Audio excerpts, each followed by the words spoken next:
Hi, my name is Carissa and I am one of the counselors here at Living Well Counseling and Wellness. And we're starting this new segment on answering questions from people like you. I do have some questions that some of our clients have already given us to be able to share with you.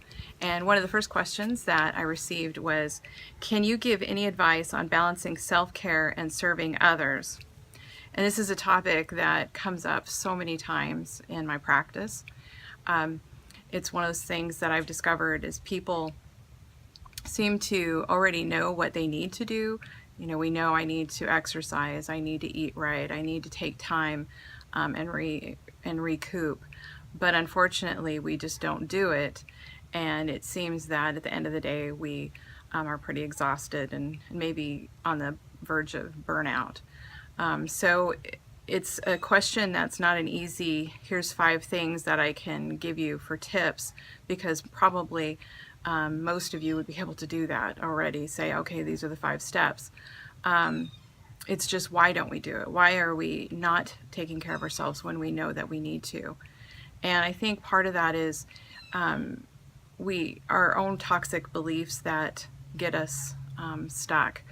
I wrote a blog post not too long ago, I guess it was at the beginning of this year, and it was all about taking care of ourselves and the things that we believe that get in the way.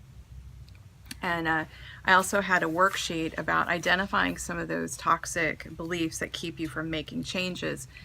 And I think this is probably one of the big key pieces, is really taking the time to think, what is getting in the way from me taking the time for myself? Why do I keep giving it away to other people?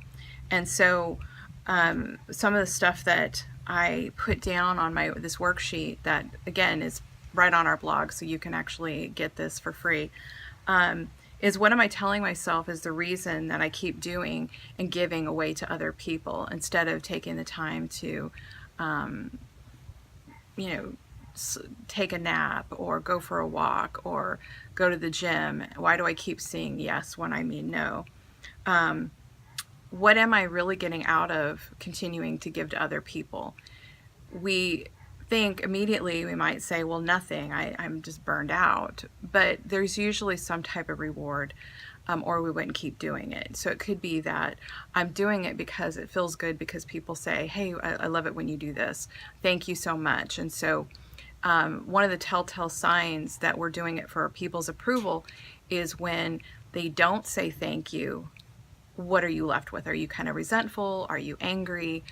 Those types of things. But then the flip side of it is, what is this costing me? You know, maybe I am starting to have health problems because I can't seem to slow down and I keep taking care of everybody else instead of taking care of me.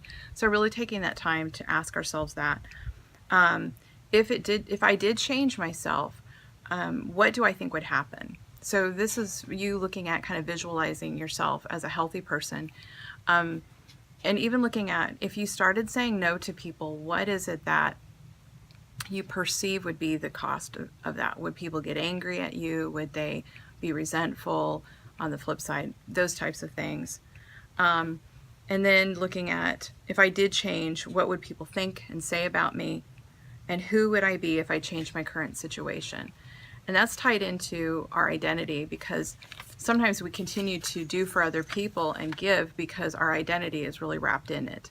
We've thought we are, I give, that's what I do. I'm a servant, I am a this, I'm that, and we kind of have this whole identity of who we are wrapped into it. And if those are some of the underlying reasons, that will keep, if I don't change those core beliefs, those things that I keep saying to myself of who I am, if I don't change that part, I'm going to continue to give until I'm burned out. So it's hard. It's not an easy thing to figure out. I know a lot of folks, in fact, I think the person who asked this question, she really struggles with, that area of, well, what does this say about me? But this is really a piece of it, is looking at, what am I getting out of this? Who am I because I keep doing and giving to other people?